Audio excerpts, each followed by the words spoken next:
نحمده ونصلي على رسوله الكريم اما بعد فاعوذ بالله من الشيطان الرجيم بسم الله الرحمن الرحيم رب اشرح لي صدري ويسر لي امري واحلل عقدة من لساني يفقهوا قولي۔ سورۃ النور، ترجمہ سورۃ ایک سورت ہے، انزلناہا نازل کیا ہم نے اس کو، وفرضناہا اور فرض کیا ہم نے اس کو، وانزلنا اور نازل کی ہم نے، فیہا اس میں، آیاتن آیتیں، بیناتن کھلی کھلی، لعلکم تاکہ تم، تذکرون تم نصیحت پکڑو، تم سبق لو۔ الزانیۃ زانیہ عورت، والزانی اور زانی مرد، فجلدو پس کوڑے مارو، کل ہر، واحدن ایک کو، منہما ان دونوں میں سے، مئتا 100، جلدتن کوڑے، 100 کوڑے، ولا اور نہ، تأخذکم پکڑے تم کو، بہما ان دونوں کے بارے میں، رأفتن کوئی ترس، فی دین اللہ اللہ کے دین میں، ان کنتم اگر ہو تم، تؤمنون تم ایمان رکھتے، باللہ اللہ پر، والیوم الآخر اور یوم آخرت پر، ولیشہد اور چاہیے کہ حاضر ہوں، عذابہما ان کی سزا کے وقت، طائفتن ایک گروہ، من المؤمنین ایمان والوں میں سے، الزانی زنا کرنے والا مرد، لا ینکح نہ نکاح کرے، الا مگر، زانیتن زانیہ سے، او مشرکتن یا مشرک عورت سے، والزانیۃ اور زنا کرنے والی عورت، لا ینکحھا نہ نکاح کرے اس سے، الا مگر، زانن زانی، او مشرکن یا مشرک، وحرم اور حرام کر دیا گیا، ذالکا یہ، علی المؤمنین ایمان والوں پر، والذین اور وہ لوگ، یرمون جو تہمت لگائیں، الزام لگائیں زنا کا، المحصناتی پاک دامن عورتوں پر، ثم پھر، لم یأتو نہ لائیں، بأربعۃ 4، شہداء گواہ، فجلدوہم تو کوڑے مارو ان کو،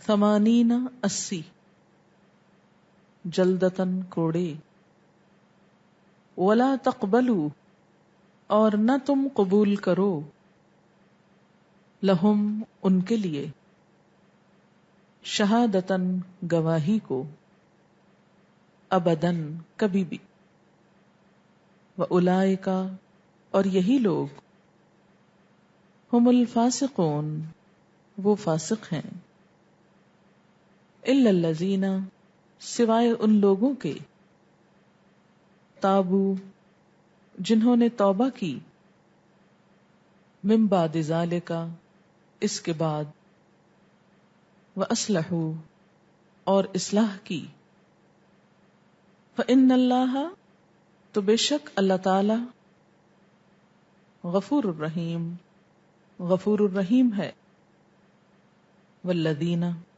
اور وہ لوگ یرمون جو الزام لگاتے ہیں، ازواجہم اپنی بیویوں پر، ولم اور نہیں، یکن ہے، لہم ان کے لیے، شہداء گواہ، الا مگر، انفسہم ان کے نفس، فشہادت تو گواہی، احدہم ان میں سے ایک کی، اربع چار، شہادات گواہیاں، باللہ اللہ کے ساتھ، انہ بے شک وہ، لمن الصادقین البتہ سچوں میں سے ہے،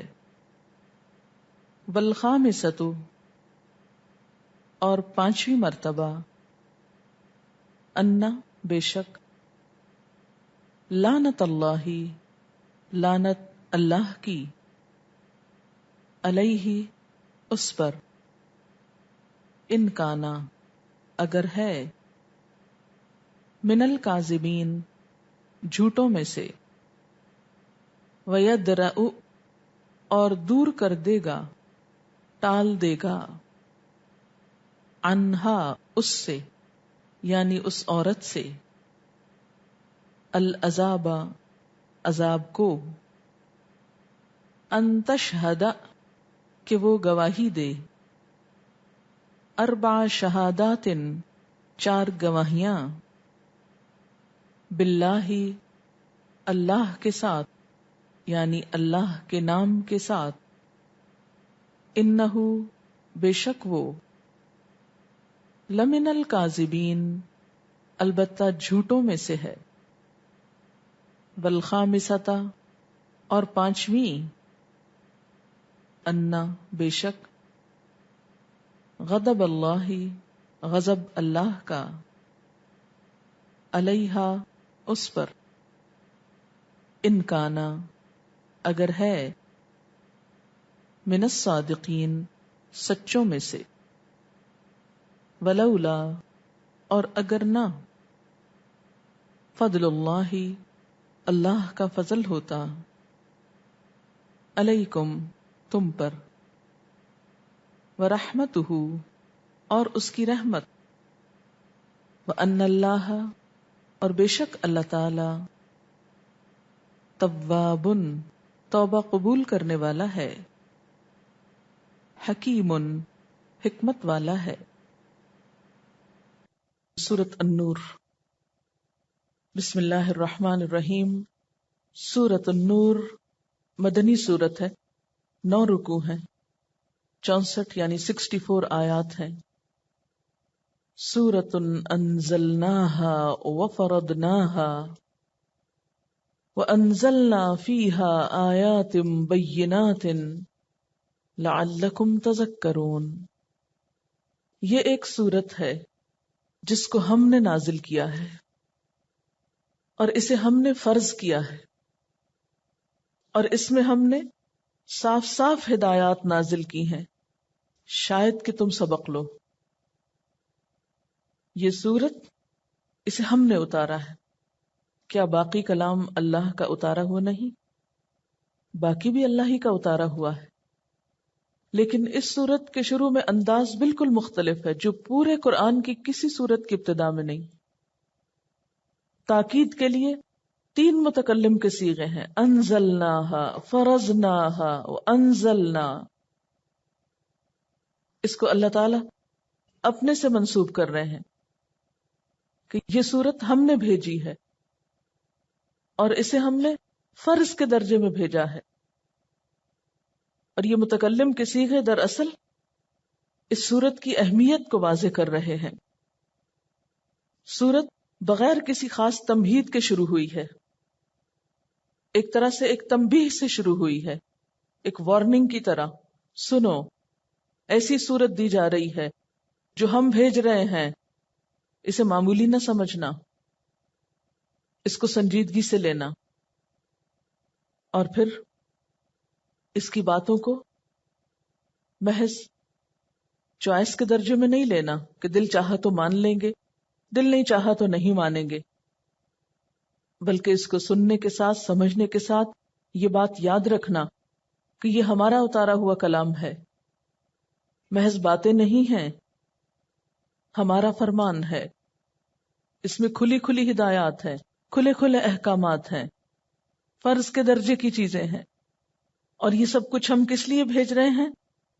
لعلکم تذکرون، تاکہ تم نصیحت حاصل کرو، تاکہ تم سمجھ جاؤ، تاکہ تم سبق لو، تاکہ تم اپنی اصلاح کر لو۔ اس صورت کی اہمیت اس سے بھی پتہ چلتی ہے کہ حضرت عمر رضی اللہ تعالی عنہ نے اہل کوفہ کے نام اپنے ایک فرمان میں تحریر کیا تھا کہ علموا نساءکم سورۃ النور، اپنی عورتوں کو سورۃ نور کی تعلیم دو۔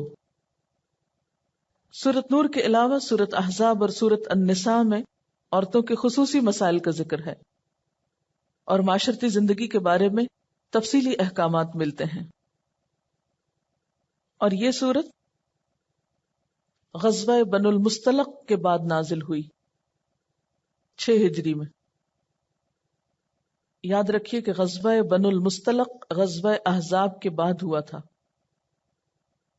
جنگ احزاب، جس کو جنگ خندق بھی کہا جاتا ہے، اس موقع پر کافروں کا لشکر تقریباً 10,000 تھا، اور یہ لشکر 1 مہینے تک مدینہ کا محاصرہ کیے رہا اور پھر بالآخر واپس لوٹ گیا۔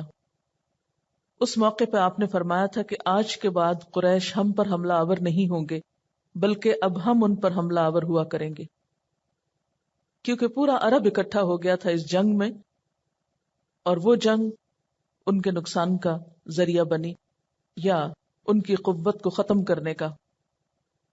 غزوہ بن المصطلق جو ہے وہ کہاں پر ہوئی؟ یہ مکہ کے قریب کا علاقہ ہے، یعنی جہاں بدر ہوئی تھی اس سے آگے چلتے چلے جائیں تو اسی لائن میں آگے جا کر بن المصطلق کا علاقہ تھا جہاں پر یہ جنگ ہوئی تھی، یعنی مدینہ سے دور۔ یعنی پہلی جنگوں میں کیا ہوا؟ کفار کے لشکر مدینہ کی طرف آئے، لیکن اس جنگ میں مسلمانوں کا لشکر مکہ کے قریب، بہت قریب تو نہیں لیکن اس سمت کو کافی آگے تک گیا۔ تو آپ صلی اللہ علیہ وسلم کے اس فرمان کا مطلب کیا تھا کہ اب ہم حملہ آور ہوا کریں گے، یعنی اب قریش کی قوت اور اسلام دشمن قوتیں جو ہیں وہ کمزور پڑ گئی ہیں، اب ان میں اتنی سکت نہیں کہ سب مل کر دوبارہ مدینہ پر حملہ آور ہوں۔ لیکن اب ہوا کیا کہ جب جنگی قوت میں یہ لوگ کمزور پڑے اور مسلمان ایک مضبوط قوت کے طور پر ابھرے، اور اس میدان میں یہ لوگ مسلمانوں کو جب شکست نہ دے سکے، تو اب مل جل کر وہ ایسے طریقے اور ایسے منصوبے بنانے لگے کہ جس سے مسلمانوں کو اخلاقی طور پر مار دی جائے اور ان کی عزت اور شان و شوکت کو دوسرے طریقوں سے ختم کیا جائے، اسلام اور مسلمانوں کو بدنام کیا جائے، ان میں پھوٹ ڈالی جائے اور ان کی طاقت کو کمزور بنایا جائے۔ اس کام میں منافق بہت آگے آگے تھے، کیونکہ وہ سب سے اہم رول ادا کر سکتے تھے۔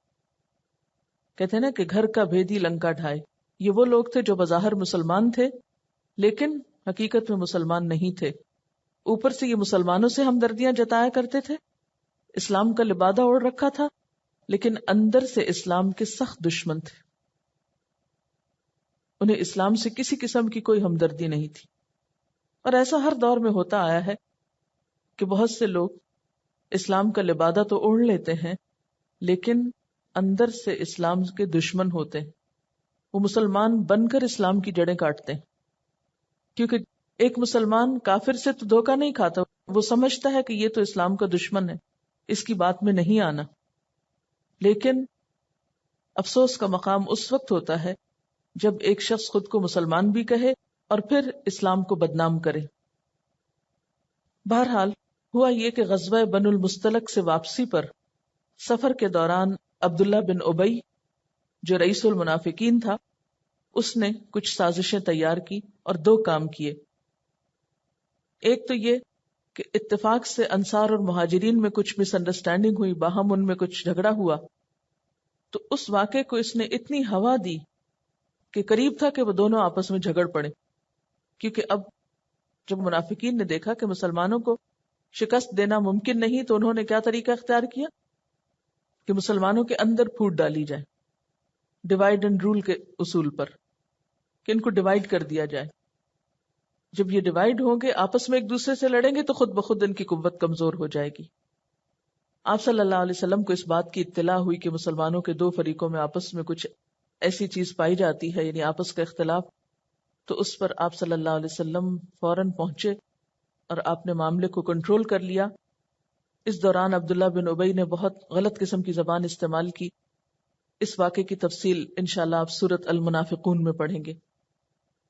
دوسرا واقعہ جو اس موقع پر پیش آیا وہ یہ تھا کہ عبداللہ بن ابی نے حضرت عائشہ رضی اللہ تعالی عنہا پر الزام لگایا، جو واقعہ عفک کے نام سے مشہور ہے، جس کی تفصیلات آگے اس صورت میں آئیں گی. حضرت عائشہ رضی اللہ تعالی عنہا پر الزام لگنا مسلمانوں کے لیے ایک بہت بڑا صدمہ تھا. خود نبی صلی اللہ علیہ وسلم کے لیے انتہائی پریشان کن بات تھی، اور یہ افواہیں مدینہ میں ایک مہینے تک اڑتی رہیں. بالآخر وحی نازل ہوئی، اور اس وحی میں یہی سورۃ النور تھی، جس میں مسلمانوں کو خارجی طور پر نہیں، اب داخلی طور پر، اور داخلی طور پر بھی اپنے گھروں کے اندر اخلاقی قوت کو مضبوط کرنے، خاندانی نظام کو مضبوط کرنے کی تعلیم دی گئی. کیونکہ جو قوم اندرونی طور پر مضبوط ہو، اسے بیرونی طور پر حملہ آور ہو کر شکست نہیں دی جا سکتی.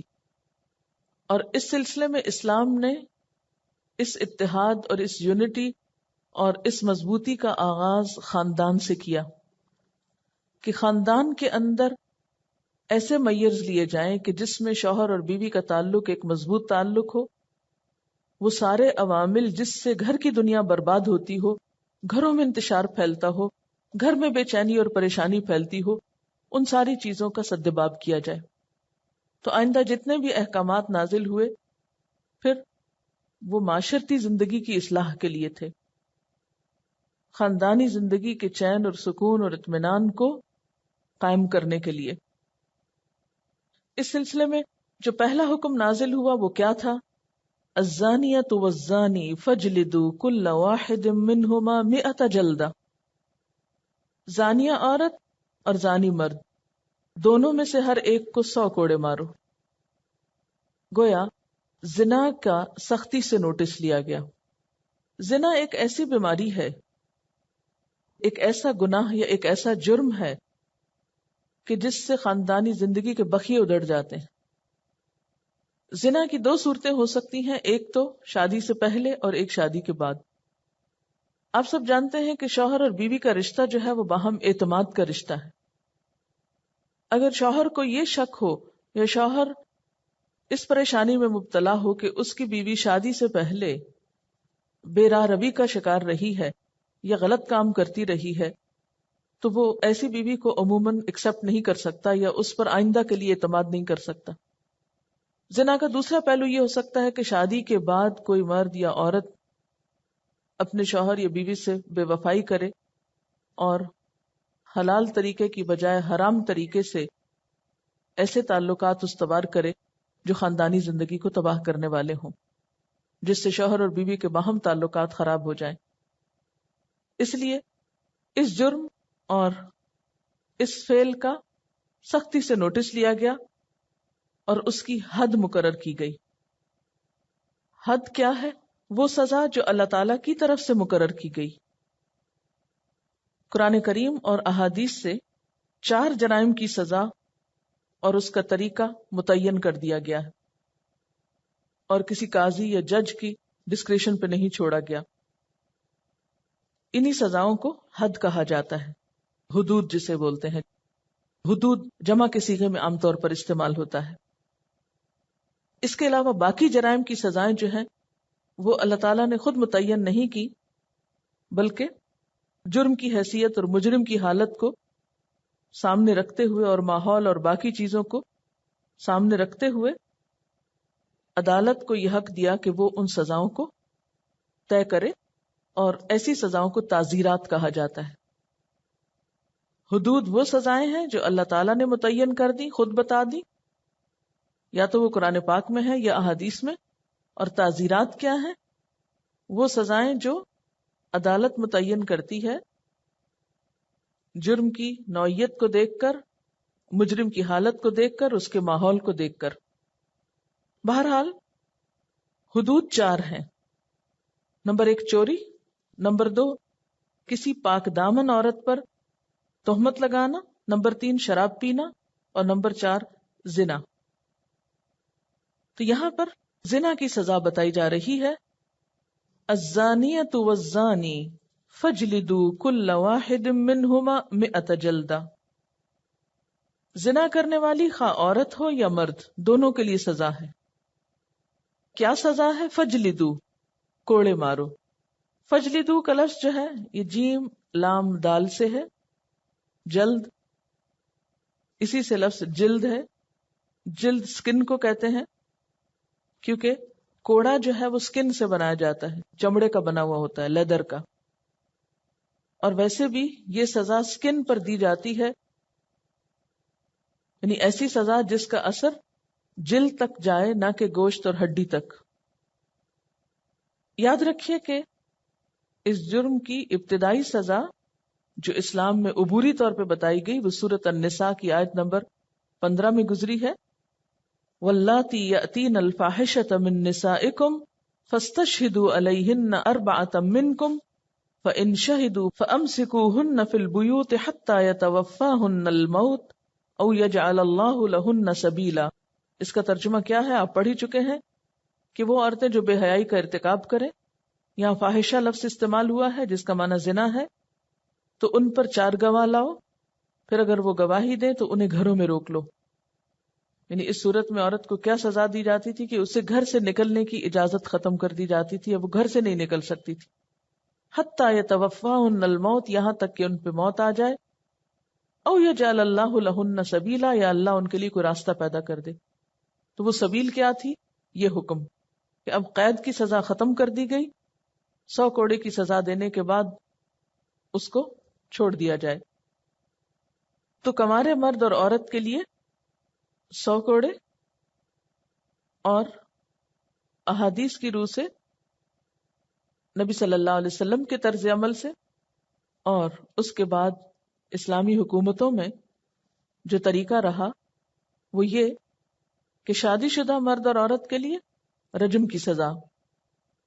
ابتدائی سزا گھر میں قید کرنے کی تھی، پھر یہ حکم آیا جس میں کنوارے مرد اور عورت کی سزا بتائی گئی، اور تیسری چیز جو رجم کی سزا ہے وہ سنت رسول صلی اللہ علیہ وسلم سے، اور پھر اس کے بعد آپ کے طرز عمل سے، کیونکہ آپ کے دور میں بھی وہ سزا دلوائی گئی، پھر آپ کے بعد خلفائے راشدین کے طرز عمل سے، اور بعد کے ادوار میں بھی یہ سزا جاری رہی۔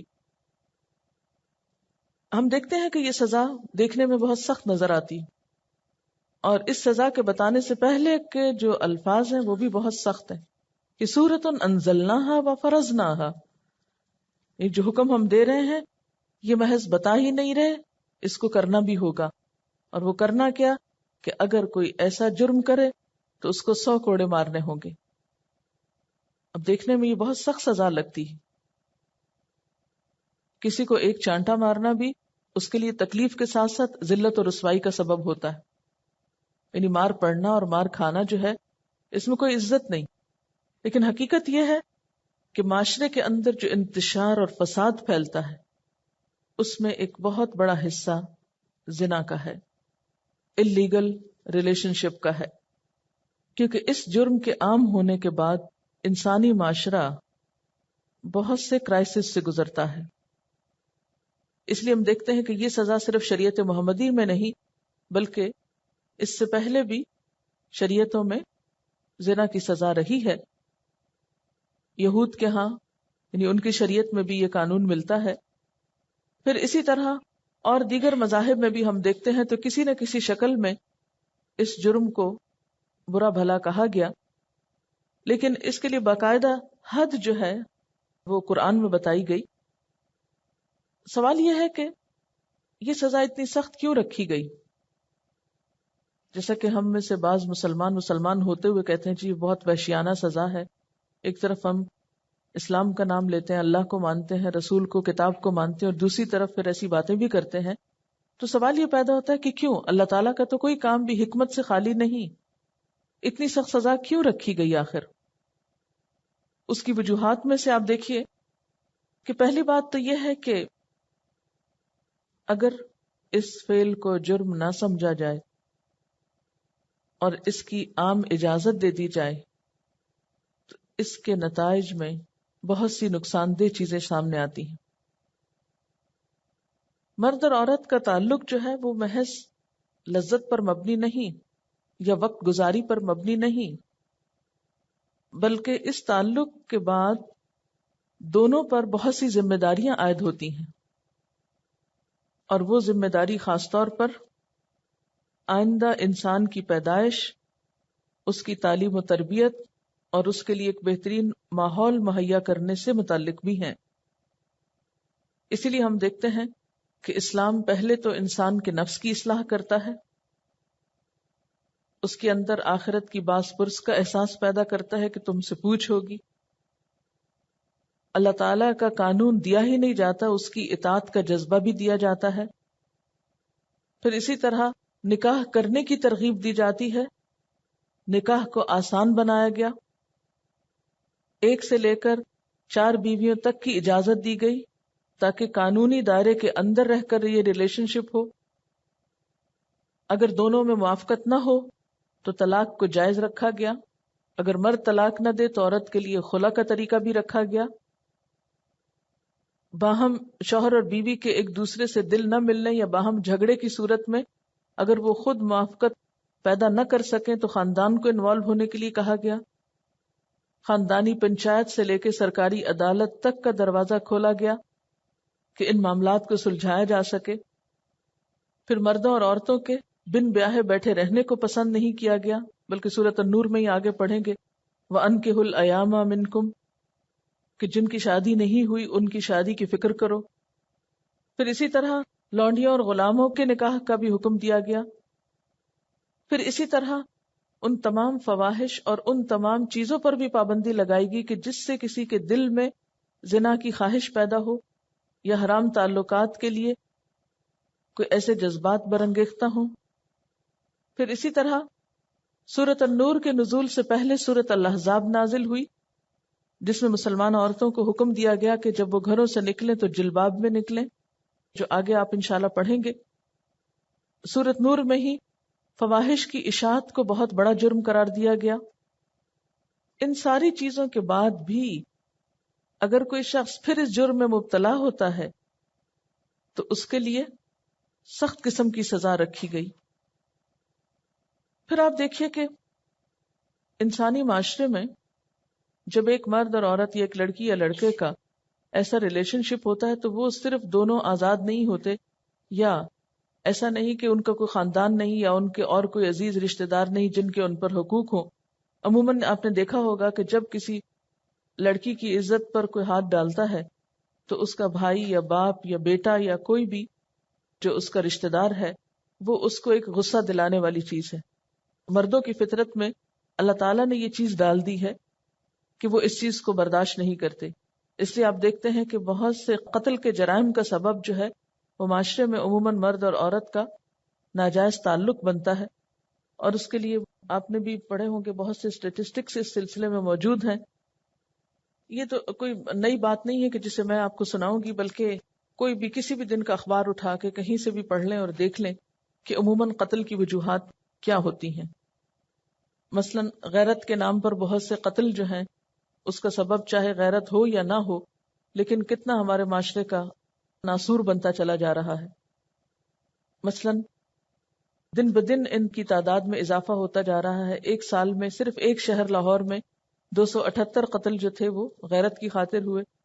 سندھ میں 99 میں 300 وکٹم سامنے آئے، بلوچستان میں 61، NWFP میں سال کے 105 دنوں میں 633 لوگ غیرت کے نام پہ قتل ہوئے. اسی طرح بہت سی اسی طرح کی خبریں اور کہانیاں کہ 18 سالہ لڑکے اور 16 سالہ لڑکی کو اس لیے قتل کر دیا گیا کیونکہ لڑکی کے باپ نے اس کو لڑکے کے ساتھ باتیں کرتے ہوئے دیکھا. پھر اسی طرح 13 سالہ لڑکی کو اس کے باپ اور بھائی نے قتل کیا کیونکہ وہ ہمسائے کے لڑکے سے بات کرتی ہوئی چھت پہ پائی گئی. یعنی کہ جرم ابھی نہ بھی ہو لیکن اس کے جو ابتدائیات ہیں اس کا جو نتیجہ ہمارے معاشرے میں ہی نظر آتا ہے، یعنی قتل و غارت کی صورت میں، وہ آپ سب جانتے ہیں.